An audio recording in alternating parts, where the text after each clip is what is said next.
de los que hoy nos miran por medio de las redes sociales, muy agradecido y bendecido, porque hoy desde temprano, desde el comienzo del servicio, nuestro amigo y hermano, el pastor Pablo, está conectado esperando la continuación del mensaje de anoche.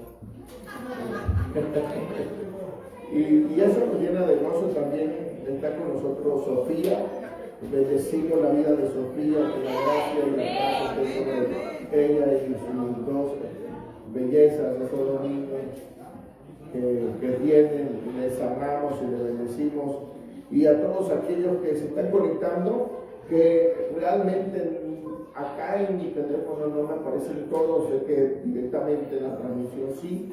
Discúlpeme si se me pasa por alto alguno de los que están en transmisión y no podemos saludarlos, pero igual enviamos saludos a Venezuela, Colombia, enviamos saludos a Estados Unidos, todos los que nos miran por medio de las redes sociales sean bendecidos de una manera especial. Y de los que hoy están visitando y están con nosotros, de la misma manera, que la gracia y la paz del Señor sobreabunden. Nos alegra mucho ya ver al Güero caminando solo, ya no lo están cargando. No, mi pendiente, bueno, aquí lo estamos a ver. No da gusto de que ya esté caminando él por su propia cuenta, con un andador, pero ahí va ya, gracias a Dios, está mejor y nos gozamos por su vida que hoy esté acá. Igual sean bendecidos todos los que el día de hoy nos están visitando. El día de ayer estuvimos hablando una palabra en el Congreso, la cual no tuvimos la oportunidad de concluirla por causa del tiempo. Una de las cosas que me agrada y es parte de mi cultura muy personal es saber cumplir con los tiempos. Si a mí me dan 20 minutos para ministrar una palabra, voy a tratar de consumirme los 20 minutos y dar hasta donde alcance. Entonces, de repente acá en casa me extiendo un poquito más, no porque yo sea el pastor, sino porque sé que es necesaria la edificación de la casa. Ya en redes sociales cortamos y luego seguimos acá adentro. Pero vamos a tratar de que todo esto que vamos a hablar en esta mañana, parte de lo que hablamos anoche y continuamos con lo que faltó, pueda quedar registrado dentro de nuestras redes sociales y pueda ser subido a YouTube. Entonces, para que quede una afirmación de la palabra que se habló, y si hay alguna duda de los asuntos expuestos, pueda cada uno ir nuevamente allí y escucharlo, repetirlo, poder analizarlo, ver y no quedarse nada más con lo que su pastor le dice, porque no soy infalible. Yo me equivoco, yo tengo quizás errores, y en muchas ocasiones me ha tocado, como ha sucedido en eventos, pedir perdón por causa de haber enseñado algo que no estuvo correcto y poder corregir la enseñanza y direccionar a la iglesia en un buen ámbito, en una buena dirección. Porque el errar es de humano, podemos errar. Pero cuando entendemos bajo revelación que necesitamos una dirección del Espíritu en algún ámbito, entonces cambiamos el rumbo. Todos los que estamos acá, en algún momento determinado de nuestra vida, hemos tenido que cambiar el rumbo de nuestro camino. Sabemos que de repente se nos confronta por alguna situación que estamos haciendo mal dentro del matrimonio, dentro de nuestros trabajos, del lugar donde laboramos, dentro de nuestra sociedad. Y cuando comprendemos que lo que estamos haciendo mal nos va a llevar a un evento catastrófico, a una situación difícil, entonces modificamos conducta y cambiamos. Israel vivió esto durante mucho tiempo. Israel, un pecado hacía que cambiaran el rumbo de la historia de Israel. Hay una historia muy famosa, creo que algunos de los que están acá me han escuchado predicar allí, cuando Israel pecó, dice que fue entregado en manos de Madián, y durante 7 años fueron atormentados por los madianitas y fueron llevados a que hicieran sus casas en cuevas. Entonces, circunstancias de nuestra vida hacen que modifiquemos nuestra conducta, nuestro estilo de vida, nuestra forma de ser, pero siempre tiene que ser para bien, nunca para mal. Porque cuando estamos direccionados por Dios, cuando tenemos una dirección del Espíritu, Entonces, la dirección del Espíritu nos lleva a buenos términos, nunca nos va a llevar a malos términos. Entendamos este asunto. Dios nunca nos llevará a situaciones difíciles para que terminemos mal. Si hay alguna situación difícil en nuestra vida, es para el beneficio de nuestro desarrollo, crecimiento, prosperidad. Cualquier asunto de bienestar está incluido en la dirección del Espíritu de Dios para con nuestras vidas. Quiero que leamos una porción de las Escrituras, vamos a leerla completa, para luego ir desglosando y explicando cada uno de los versículos que vamos a estar leyendo. Libro de Mateo, capítulo 16, versículo 13, dice: viniendo Jesús a la región de Cesarea de Filipo, preguntó a sus discípulos diciendo: ¿quién dicen los hombres que es el Hijo del Hombre? Ellos dijeron: uno, Juan el Bautista, otros Elías, y otros Jeremías. Muchas gracias, amor. Y otros Jeremías, o algunos de los profetas. Y él le dijo: ¿y vosotros quién decís que soy yo? Respondiendo Simón Pedro: tú eres el Cristo, el Hijo del Dios viviente.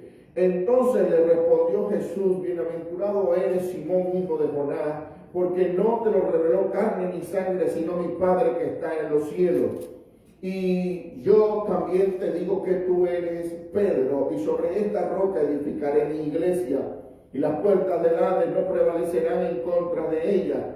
Y a ti te daré las llaves del reino de los cielos, y todo lo que atares en la tierra será atado en los cielos, y todo lo que desatares en la tierra será desatado en los cielos. Particularmente cuando Jesús comienza este interrogatorio a sus discípulos, tiene quizás la intención de que surja esta revelación en el corazón de algunos de sus discípulos. Cuando él dice: ¿quién dice ustedes? Porque ya se sabía, ya habían comentarios acerca de quién era Jesús en el mundo o en la sociedad en la que él caminaba. Ya se sabía que algunos lo tomaban como un gran profeta, otros que esperaban la profecía del regreso de Elías decían: no, pero es Elías. Otros estaban diciendo que era Juan el Bautista, y algunos de los profetas estaban hablando especulaciones acerca de Jesús. Pero cuando se va directamente a los discípulos, uno solo de ellos responde referente a este asunto, y lo que dice es: tú eres el Cristo, el Hijo del Dios viviente.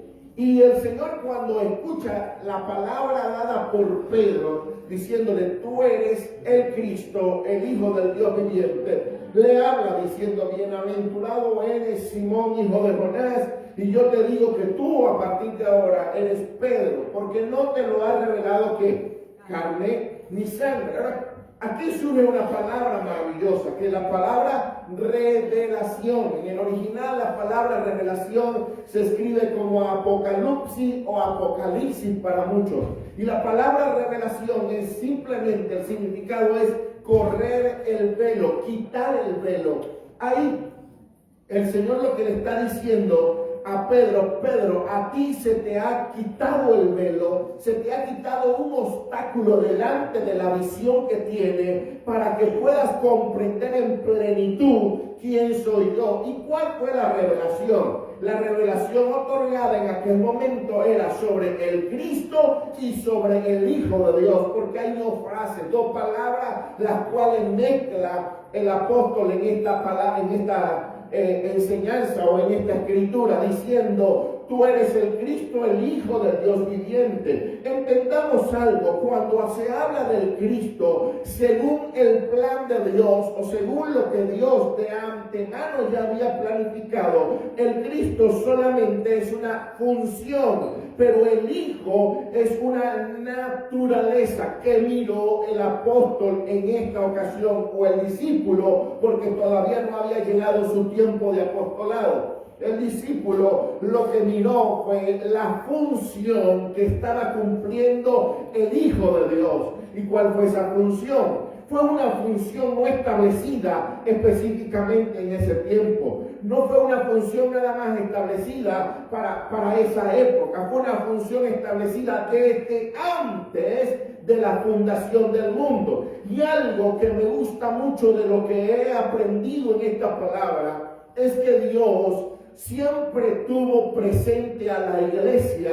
En primer lugar la tuvo. Nunca fue ni un plan B, ni un segundo plan, ni lo tuvo en un segundo plano. La iglesia nunca estuvo en un segundo plano como durante mucho tiempo se enseñó. ¿Qué se había enseñado antes? De que primero fue elegido Israel, y como Israel fue la elección principal de Dios y le falló a Dios, entonces Dios acudió a tomar a otro pueblo como su pueblo, el cual lo llamó iglesia. Y no es así, amada iglesia. Eso no fue lo que aconteció. Desde antes de la fundación del mundo se habla de Cristo y dice que Cristo fue el cordero inmolado. Y cuando habla del cordero inmolado, se está hablando del cordero que se inmoló desde antes que existiera la humanidad. O sea, que Dios, mirando toda la historia de la humanidad, coloca a Adán y a Eva en el huerto del Edén, y colocándolo en el huerto del Edén, Dios ya sabía que ese hombre y esa mujer iban a fallar en el propósito eterno de Dios,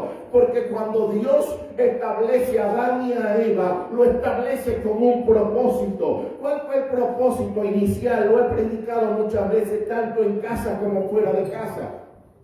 El propósito inicial de parte de Dios, cuando coloca, Dios le dice: multiplícate, fructifícate, llena la tierra, y luego le dice: sojúzgala y enseñoréate. Cuando hablamos de sojuzgar, la palabra sojuzgar significa sal y toma violentamente. La pregunta en esta ocasión sería: si el huerto del Edén era algo totalmente perfecto, era algo totalmente santo, era algo totalmente apartado, ¿por qué Dios le da una orden a Adán diciendo: sal y toma violentamente? Porque Adán iba a cumplir el propósito eterno de Dios, que era establecer la visión del Edén en toda la tierra, que lo que Dios había puesto en esos dos primeros hombres sobre la tierra fuera extendido en la multiplicación de los hombres, en la fructificación de los hombres, en todo lo que los hombres, y cuando hablo de hombre no estoy excluyendo a la mujer, cuando hablo de hombre estoy metiendo los dos sexos.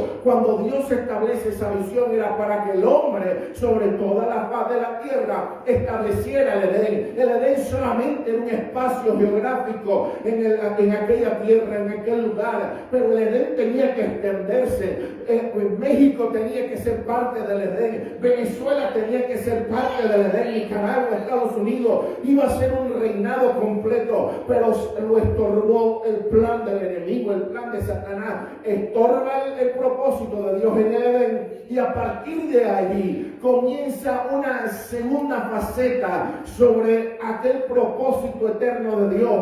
Dios comienza a mostrar destellos, luces de lo que Él quería hacer en todo el ámbito de la vida del creyente. ¿Y a quién se consigue a Dios principalmente? Se consigue, claro, a un hombre llamado Abraham. Abraham era un hombre que tenía múltiples dioses. Abraham no tenía un solo Dios.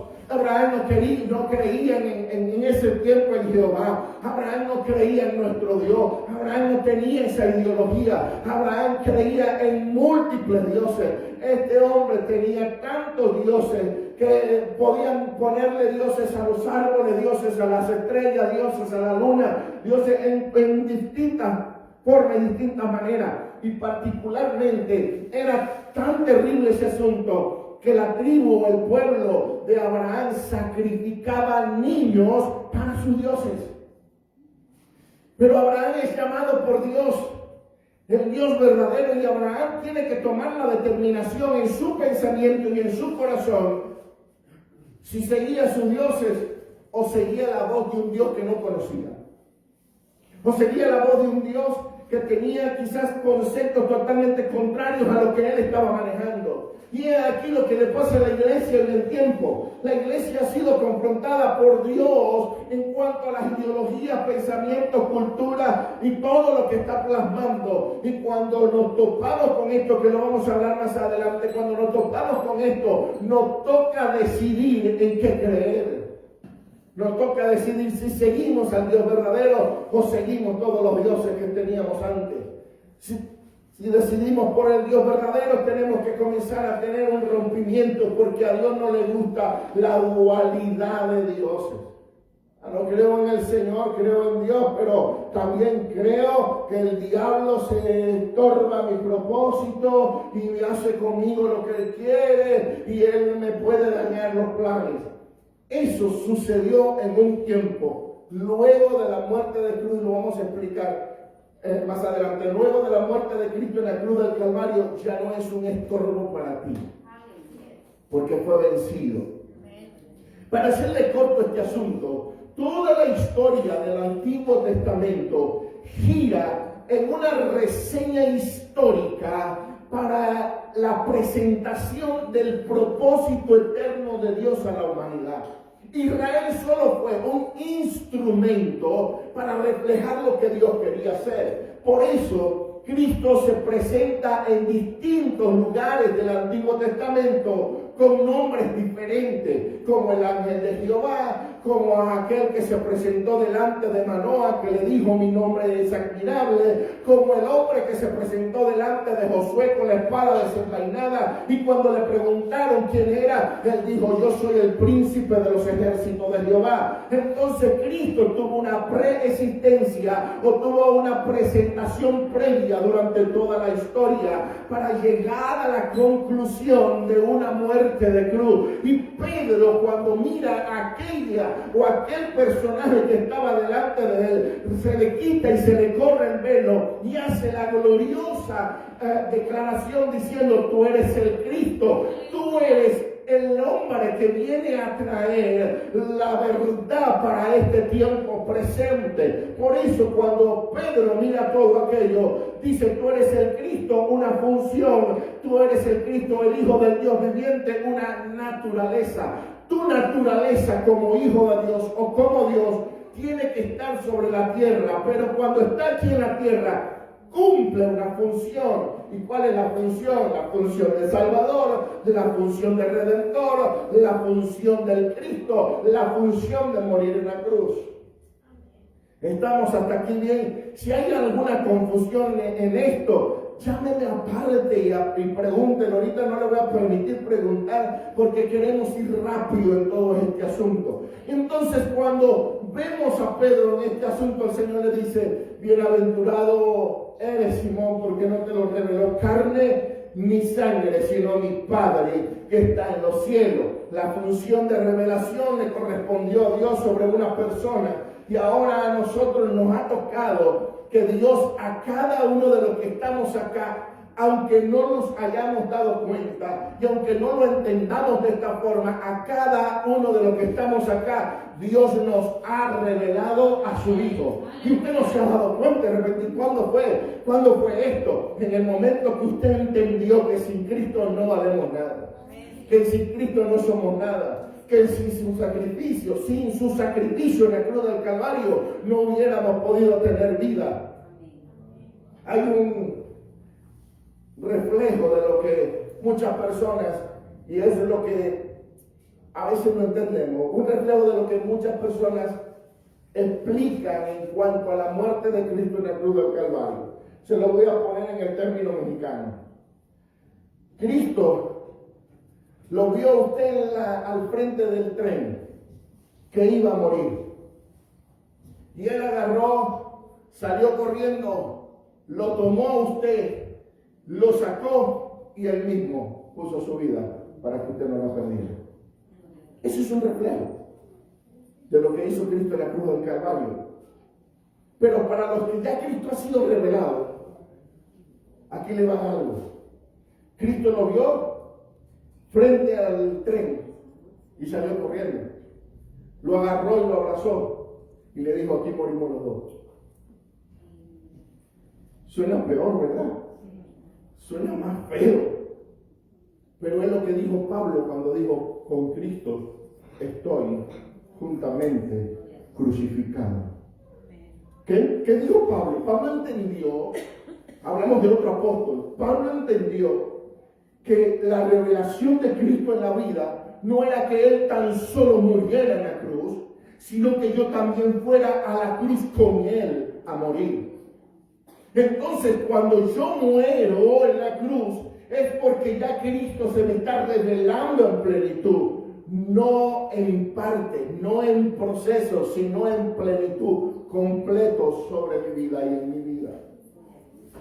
Ahora, cuando Jesús le dice a Pedro toda la bienaventuranza que tiene, hace Jesús una declaración y le dice: sobre esta roca edificaré mi iglesia. Y cuando hablamos de roca, estamos hablando de un fundamento sólido, de algo que no puede ser quebrantado fácilmente, de que para poder conseguir una roca se necesita cavar profundamente. Y he explicado en otras ocasiones el significado de lo que es una piedra y de lo que es una roca. Una piedra se desprende de la roca, pero sigue siendo roca aunque le desprendan un pedazo. Entonces, cuando se habla de Cristo o cuando se habla de la revelación, se está hablando de algo que es fundamento y de algo que no puede ser conmovible. Y cuando el Señor le habla a Pedro, le dice: sobre esta roca edificaré. La función de la edificación, y aquí hay algo crítico y hay algo problemático, porque la función de la edificación no le corresponde al hombre, sino que le corresponde a Dios. Cuando el hombre ha edificado, el hombre entonces ha dañado la edificación. ¿Qué es una edificación para nuestro tiempo? Es la construcción de un edificio, es la construcción de una casa, es la construcción. Pero para yo construir una casa, un edificio, ¿qué necesito anticipadamente? Un plano. Yo no puedo construir una casa si no tengo un plano. El plano es el propósito eterno de Dios. Ya Dios lo tenía desde antes de la fundación del mundo. Y a través de la historia fue revelándolo para mostrarlo en un tiempo determinado, cuando ya la iglesia estuviera preparada. Cuando ya el ser humano pudiera ser verdaderamente llamada iglesia. ¿Y cuándo fue eso? Cuando se le reveló a Pedro. Pero todavía a Pedro no se le daba, ni a los apóstoles se le daba la autorización de que ellos pudieran hablar este asunto. Dice el capítulo 16 del versículo 20 de la lectura que tuvimos, dice: entonces mandó a sus discípulos que a nadie dijera que él era Jesús el Cristo. ¿Qué hizo Jesús? Dijo: ok, esta revelación queda entre nosotros, porque todavía no es el tiempo que la gente sepa quién soy yo. La gente va a saber quién soy yo cuando me miren resucitar o cuando vean y escuchen de la resurrección después de la cruz. Allí Él era el Cristo. Ese era el cumplimiento del propósito eterno de Dios para comenzar a restaurar lo que le dije a un inicio. Lo que en Génesis se mostró: sojuzga, enseñoréate. Ahora a la iglesia se le estaba dando como autoridad. Pero no nos quedemos hasta acá, porque el tema es algo largo y extendido. Entonces le dice, ¿cuál fue la revelación por la cual le dice que iba a establecer su fundamento o iba a establecer su iglesia? Sobre la revelación del Cristo y sobre la revelación del Hijo de Dios. A Jesús solamente se le tenía como el varón judío, se le tenía como Jesús el hijo del carpintero, se le tenía como un hombre más o un profeta más. La gente, ¿qué fue lo que dijo acerca de Jesús? Que era un profeta, que era Juan el Bautista, que era Elías, que era alguien grande, pero no sabían realmente quién era. Tenían una idea. Por eso el maestro le dice: todavía no es el tiempo. No es el momento que ellos conozcan quién realmente soy yo. Por lo tanto, Él iba a establecer su iglesia, Él iba a edificar sobre un plano ya establecido desde antes de la fundación del mundo. Iba a edificar la iglesia. Pero ¿cómo el día de hoy el Señor edifica su iglesia? Explicaba yo algo el día de ayer. Porque a veces nosotros decimos y le decimos a la gente: sigue a Cristo, necesitamos seguir al Maestro. Y son vocablos viciados de culturas pasadas. Los únicos que pudieron seguir a Cristo, y sépame entender y explicar este asunto, los únicos que siguieron a Cristo fueron los discípulos. ¿Por qué? Porque Cristo estaba en vida y se le podía seguir. Podían ir detrás de Él o podían andar con Él. Pero ahora no. La revelación de Cristo dijimos que era después de la cruz. Y después de la cruz, Jesús se despoja de su cuerpo para ser el Cristo, para ser ese hombre enviado. Y en ese cuerpo glorificado puede estar dentro de cada uno de nosotros. Y estando dentro de cada uno de nosotros, ya nosotros no seguimos a Cristo, sino que expresamos a Cristo. Está aquí. O sea, ya yo no le sigo, ya yo lo expreso. ¿Por qué? Porque está dentro de mí. Yo no sigo lo que tengo interno, yo expreso lo que tengo adentro. Ahora sí me doy a entender en este asunto. A veces es difícil de entenderlo porque durante muchos años escuchamos, sigue a Cristo, busca a Cristo. Cristo no se ha perdido para que lo busquemos. ¿O se perdió Cristo? ¿A dónde hay que buscarlo? No, el Señor nos encontró a nosotros. Hoy usted no está aquí por un problema familiar. Hoy usted no está aquí porque, es que yo era vicioso. No, es que yo tenía problemas de conducta. No, es que yo tenía... Cuando nosotros nos metemos en la mente de que buscamos a Cristo por un problema, entonces seguimos a Cristo. Acéptenme los vocablos antiguos. Seguimos a Cristo por los problemas. Pero usted no está aquí ni por problema. Eso fue la excusa de Dios. Aleluya. Su problema fue la excusa de Dios para meternos al propósito. O sea, ¿qué fue lo que hizo Dios? Utilizó la situación difícil que usted vivió para decir, ven, te traigo a mi propósito. Y cuando yo entiendo que estoy en un propósito de Dios, en un propósito que Él tiene, ya yo no voy a expresar a Cristo por los problemas que están dentro de mí, sino que yo expreso a Cristo por el propósito que Él tiene en mí. Ahora es Él hacia mí y no yo hacia Él. No sé si me doy a entender en esto. Es como cuando les dije, no fui yo que metí a Dios en mi agenda, fue Dios quien me metió en la agenda de Él. Es Él que dijo, hey, tu problema es el llamamiento para que entres a la agenda que ya yo tengo extendida para tu vida. Y la agenda de Dios es ese propósito eterno y establecido. Por eso le explicaba a un inicio, la iglesia nunca fue el plan B de Dios. La iglesia siempre fue el plan A. La iglesia, usted siempre fue la prioridad de Dios, solo que todavía no había nacido. Usted fue la prioridad de Dios. ¿Cuándo se enteró? En un tiempo cronológico. El día que usted dijo voy a la iglesia, y el día que usted entró a este lugar y comprendió que sin Cristo no somos nada. Ese fue un tiempo cronológico para poder entender el propósito eterno de Dios. Dios lo planificó en la eternidad. Usted lo comprendió el día que llegó a esta casa. Está aquí. Usted lo comprendió el día que recibió a Cristo. Usted lo comprendió el día que dijo, el Señor entre en mi corazón. Porque si yo siguiera las culturas comunes y corrientes, yo pudiera decir, el día que usted hizo una oración de fe, cultura común y corriente cristiana evangélica, ¿y cuántos han hecho una oración de fe y siguen en el mundo? Esto no se trata de una oración de fe. Esto no se trata de pasar adelante y hacer un levantamiento de mano y repetir una frase. Eso no se trata de esto. Se trata de comprensión, de entendimiento de lo que es Cristo. Si usted pasa acá adelante, hace una oración, pero él no entiende quién es Cristo para su vida, usted seguirá siendo el mismo. Pero el día que usted comprenda quién es Cristo dentro de su vida, entonces se aplica lo que la Biblia dice: el que permanece en mí y yo permanezco en ellos, lleva muchos frutos, porque separados de mí nada podéis hacer. Separado de Cristo no podemos hacer nada.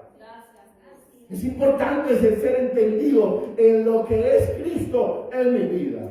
Si yo no entiendo este asunto, puedo hacer 1.000.000 de oraciones de arrepentimiento y seguiré siendo el mismo. Puedo darme golpe de pecho, puedo lacerarme la espalda, puedo golpearme el pecho y decir por mi culpa, por mi gran culpa, y seguirá siendo su culpa por la eternidad, porque no he entendido que Cristo llevó la culpa suya, que Cristo pagó por nuestros pecados y nuestros delitos.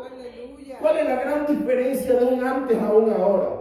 ¿Cuál es la gran diferencia cuando entra el entendimiento y cuando no tenemos entendimiento? Que antes pecábamos y no sentíamos remordimiento de conciencia, ni dolor, ni pesar en el alma. No sé cuánto le ha pasado, pero cuando comete algo ilegal, cuando hace algo ilegítimo, cuando hace algo que no está correcto, que no está bien, cuánto le ha sentido en el corazón dolor, en el alma, un pesar, un sentimiento de decir, Señor, perdóname, eso no pasaba antes. Eso pasa después de que usted entiende de que Cristo está dentro de su vida. Cuando entendemos eso, de que Cristo ahora está con nosotros, que Cristo está en nosotros, entonces comienza aquel asunto de transformación, de cambio, en el que el Espíritu Santo nos va a convencer de delitos y de pecados. Antes no nos convencía, antes no nos decía nada. ¿Por qué? No estaba con nosotros, no estaba en nosotros, no estaba en nuestras vidas. Pero en el momento que Cristo está en nuestra vida, entonces entra en el entendimiento. Por eso es que, vuelvo a repetir, yo soy la vid, vosotros los pámpanos, si permanecéis en mí, llevaréis mucho fruto, porque separado de mí, nada podéis hacer. Separado de Cristo no podemos hacer nada, no sentimos remordimiento, no sentimos ningún tipo de dolor por el pecado, por el engaño, por la traición o por cualquier cosa que hagamos.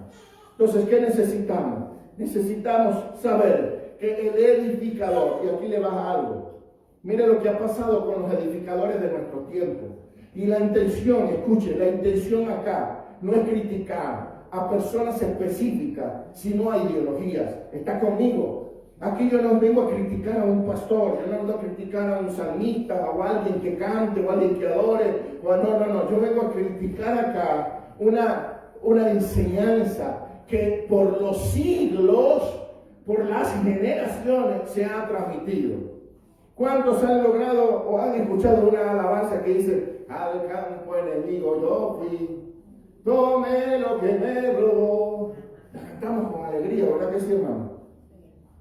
El Señor le dijo a Pedro en aquel momento, le dijo, y las puertas del Hades no prevalecerán en contra de la iglesia. Porque el establecimiento del propósito de Dios era que la iglesia estuviera vigente y que la iglesia llevara en plenitud ese propósito. Entonces dicen, las puertas del Hades no prevalecerán. Y aquí hablamos de dos cosas específicas. ¿Será lo mismo atacar que ser atacado? No es lo mismo. No es lo mismo. No es lo mismo defenderse a atacar. Para nada. ¿Qué es lo que estaba expresando el Señor cuando dice las puertas del Hades no prevalecerán?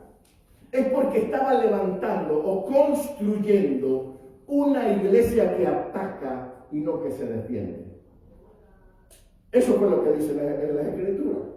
Dice las puertas del Hades, o sea, ese mundo espiritual, ese mundo diabólico, llámelo como usted quiera llamarlo, esas potestades, esos principados, esas legiones, esas huestes espirituales de maldad, todo ese ámbito creado en el mundo espiritual que se rebeló en contra de Dios y que se estableció para hacer guerra en contra del propósito de Dios, todo ese ámbito, a partir de que la iglesia está presente, ya no puede atacarte, sino que tú le puedes atacar a ellos. El motivo, la Biblia lo dice, fue despojado, fue derrotado, fue puesto bajo los pies de la iglesia. Dice que todo principado y potestad está exhibido públicamente y sobre ellos triunfó la cruz. Aleluya, santo es Dios. Entonces, ¿por qué nosotros tenemos que ir al campo enemigo a tomar lo que me robó? Tú no te puedes robar. Miren, muchos hemos escuchado una canción que dice Arrebato, de una muy famosa cantante. Vuelvo a repetir, aquí yo no vengo a atacar ni a cantante ni a nadie. Pero ¿qué pasa cuando yo digo arrebato? Arrebato, arrebato. Tú no tienes que arrebatar nada. Ya todo te fue dado. Porque lo que hizo Cristo no fue, hey, está media, ustedes hagan lo que resta. No. Dijo, tetelestai, consumado es. pago en totalidad lo que la iglesia necesitaba pagar, yo lo pago en totalidad. Entonces, lo que el enemigo robó, la cruz lo recuperó. ¿Está aquí? Lo que el enemigo me quitó, la cruz se lo arrebató. ¿Está aquí? Entonces ya yo no puedo decir, ¿y cuál es el error acá? Vean, ya yo no puedo decir arrebato ni voy al campo enemigo. ¿Cuál es el error acá? Que la edificación de la iglesia se la dejamos a hombres sin entendimiento de que Cristo es el edificador. Cristo es el edificador. Por eso dejó su palabra escrita para que la pudiéramos tener en revelación en la continuidad de la historia de la humanidad. Nosotros por revelación, o vamos a ser más específicos, por iluminación de lo escrito, entendemos lo que el Señor quiso hacer. Solo que durante muchos siglos la interpretación se le dejó a hombres naturales que comenzaron a hablar y a mezclar pactos, ideas, culturas, pensamientos, y hoy en día tenemos iglesias con velo, iglesias que no usan velo, iglesias que prohíben los pantalones, iglesias que prohíben las faldas, iglesias que prohíben bancos de madera, iglesias que prohíben guitarra eléctrica, iglesias que prohíben usar la batería, iglesias que hacen prohibiciones de pintura. Tenemos una variedad. ¿Por qué? Porque los edificadores han sido múltiples y no ha sido uno solo, Cristo. Entonces, para que la iglesia tenga una sola forma de ser, necesitamos tener a Cristo. Amén. Eso es lo que necesitamos. Si Cristo no importa, si Cristo no está, vamos a tener diversidades ideológicas y culturales dentro de nuestra iglesia. Que algunas de ellas ni salvan ni condenan, no nos llevan a ningún ámbito de vida, ni nos producen una más relación con Dios, ni menos relación con Dios. Son muertas, son obras muertas. Las únicas obras que pueden producir salvación o que pueden producir cosas gloriosas dentro del ser humano es que Cristo le habita. Santo es Dios. Más nada. Ni un ayuno, ni una vigilia, ni 7 días de clamores. Nada de eso puede producir en tu vida, ni añadir en tu vida más de lo que Cristo ya añadió. Lo que va a producir, el que Cristo esté en nuestras vidas, es continuo conocimiento y crecimiento en el ámbito para el cual invitamos. ¿Estamos aquí? Entonces, las puertas del Hades no prevalecerán. ¿Por qué tenemos tanta variedad de canciones? Que no le podemos llamar adoraciones, no le podemos llamar alabanza, no le podemos... ¿Por qué? Porque la mayoría de ellas no expresan una adoración a Dios. Le llamamos canciones cristianas porque pronuncian el nombre de Dios o porque pronuncian algo referente a Dios. Pero la mayoría de las canciones que hoy tenemos son testimonios de una vida transformada por Cristo. No es una adoración, es un testimonio cantado. Está aquí. No es una adoración, es un testimonio cantado. No es una adoración, es una expresión de gratitud por lo que el Señor hizo dentro de mi vida. Una adoración es un rendimiento al Señor y no es un tipo de música. Una adoración es un estilo de vida. Es como yo vivo delante del Señor. Ahora, necesitamos correcciones en las cosas que llamamos o en cómo lo llamamos, por supuesto. Hay cosas que ni deberíamos cantar. Ejemplo, ven, Espíritu, ven. ¿Cuándo se le fue el Espíritu de su vida? Dígame. Nunca se había ido. ¿Dónde y cuándo se podía cantar eso? Antes de que Cristo muriera en la cruz se podía cantar eso. Pero después que Cristo murió en la cruz, dijo, yo estaré con vosotros hasta lo último de la tierra. O sea que Él nunca se va a ir. El Espíritu Santo tiene que estar dentro de su vida. Usted no puede contritarlo ni quebrantarlo. Y si lo siente que lo está contristando, pídale perdón y diga al Espíritu Santo, discúlpame, perdóname, estoy haciendo algo ilegítimo, algo indebido, por lo tanto necesito tu gracia dentro de mí. Entonces allí vuelve el Espíritu a darle ese confort, ese alivio, ese refrigerio, ese río de agua viva que necesitamos todos los que estamos acá. Pero el Espíritu nunca se va a ir, permanece. Por lo tanto sería algo ilegal decirle ven cuando ya está. Abre los cielos, Dios, y derrama tu lluvia. Ya los cielos, dice la Biblia. La cruz abrió los cielos para todos los que estamos presentes. Caminamos bajo cielos abiertos. No puedo pedir lo que ya se me dio. Tengo el carro al frente, lo estoy manejando y le estoy diciendo, dame un carro, Señor. ¿Qué? ¿Verdad que se vería algo loco? Pedir lo que ya soy o pedir lo que ya tengo. Señor, dame un hijo, ya lo tengo. Guapo como su padre, lo tengo. Ya lo tengo. Entonces, es tratar de pedir algo que poseemos, es desfasarnos de una realidad que tenemos como hijos de Dios, como hijos, y que esa realidad la ignoremos y querramos vivir otra cosa que no es.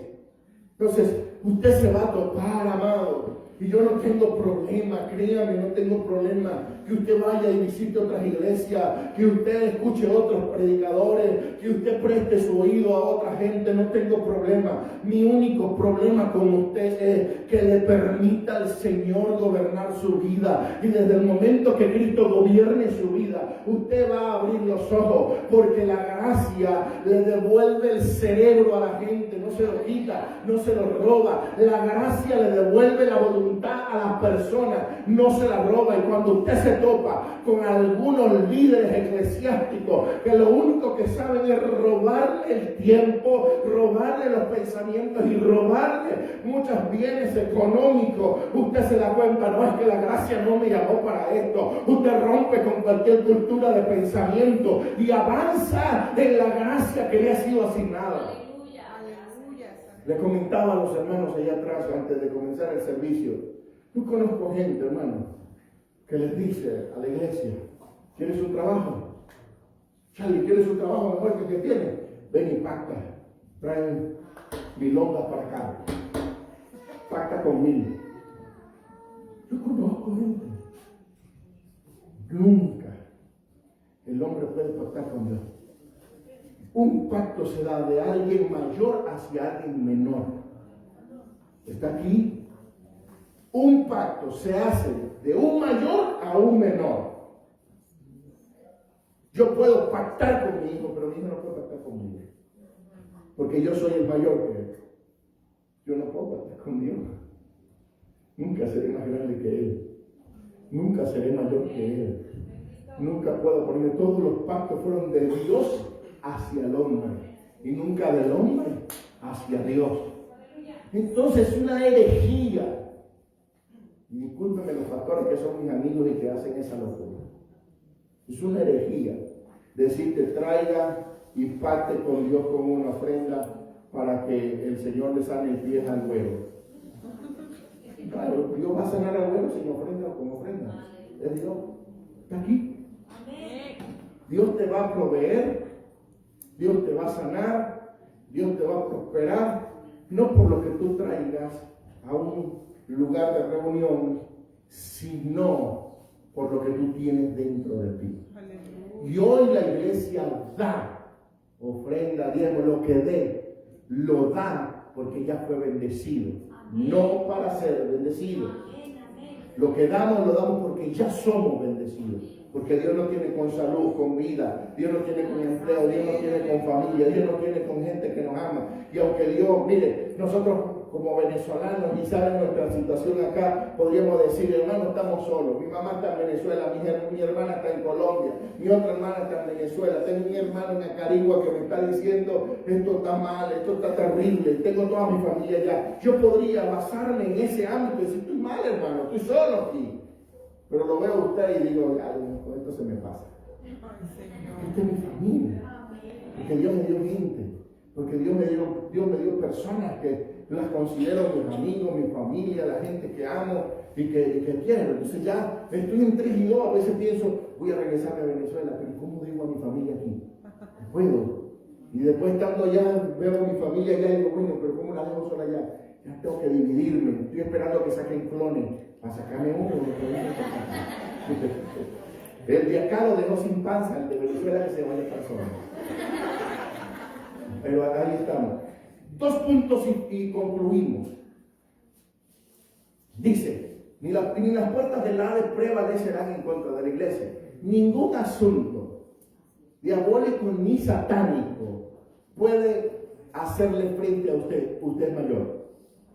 Usted es mayor porque le habita la gracia, le habita Cristo. Así que, ay hermano, el diablo me está haciendo la guerra. No, usted tiene que hacerle la guerra al diablo. ¿Sí está aquí con eso?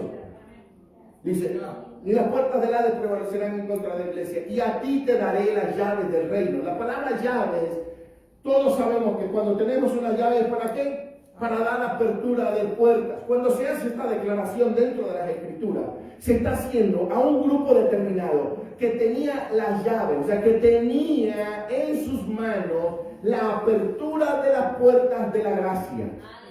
Porque el evangelio necesitaba ser promovido entre los gentiles para que fuese extendido el propósito eterno. Y las llaves lo único que hacían era dar apertura. Le abrían las puertas a aquellos que se sentían indignos. Por eso el Señor le dice a Pedro, aquí te doy las llaves. Pedro tuvo un primer sermón. En el primer sermón se convirtieron 5,000. Segundo sermón se convirtieron 3,000. O sea que Pedro estaba dando en funcionalidad lo que era el abrir la puerta a la gente gentil, a la gente que no conocía el evangelio del Señor. Eso es la llave del reino. Y a ti te doy la llave del reino. Luego le dice, todo lo que permitas será permitido en los cielos. Y todo lo que cohibas. Y aquí entra lo que es la revelación, hermano. Porque cuando nos vamos a una historia que habla Pablo en el libro de los Corintios, Pablo le dice, mire cada uno cómo sobreedifica. Porque algunos estarán edificando en heno, paja y hojarasca. O sea que hay una función de edificación permitida para aquellos que han creído en cuanto... Escúchenlo bien, no en cuanto a doctrina, porque aquí es donde está el erróneo. Queremos establecer fundamentos dentro de la iglesia, los cuales no nos llevan a ningún lado y no producen nada dentro del creyente y tampoco producen salvación. Entonces, la edificación que se nos otorgó tiene que ser bajo revelación de Dios en nuestras vidas. Si Dios no está, vuelvo a lo que le dije hace unos minutos, cantaríamos canciones como aquella que dice, Señor, llévame a tus atrios. ¿Cuánto la cantamos? Al lugar santo, al altar de bronce, Señor, tu rostro quiero ver. Bueno, lugar santo, lugar santísimo, los atrios. Todo eso, el Señor lo encapsuló y dijo, ahora eres tú. Esto, donde yo estoy pisando, entendámoslo, no es un lugar santo, no es un lugar santísimo, no es el atrio. Esto que está aquí adentro es el lugar santísimo, en el que Dios dijo, allí quiero morar. Ya Él se olvidó de templo. Ya Él se olvidó de local para habitarlo. No. Él habita personas. Cristo habita personas. Pregunto, y aquí yo reto a más de uno. Pregunto, si el Señor habitara en estas 4 paredes, ¿por qué a muchos los roban? ¿Por qué? Aquí el Señor se quedó dormido, en serio. Ay, Señor, Dios no duerme, hermano. Es porque Dios no cuida 4 paredes, Dios cuida vidas. Dios protege vida, Dios guarda vida, porque es allí donde Él mora, Él habita. Estos son rocas muertas, usted es una roca viva, son piedras muertas, yo soy una piedra viva. Y sobre esto, sobre mí es que el Señor va a estar. Por eso nosotros no podemos estar viviendo en una dualidad de pensamiento. O rompo con la cultura que me evita el desarrollo de Cristo permanente en mi vida, o lo ignoro y me hago hipócrita. ¿Sí está conmigo acá en esto? Se lo explico. A mí me tocó. Yo vamos con esto a despedir a los que nos miran por las redes sociales. Gracia y paz sea otorgada a cada uno de los que están allá. Lamentablemente no están acá presentes, no van a terminar de escuchar lo que digo, pero nos gozamos por sus vidas. Bendiciones.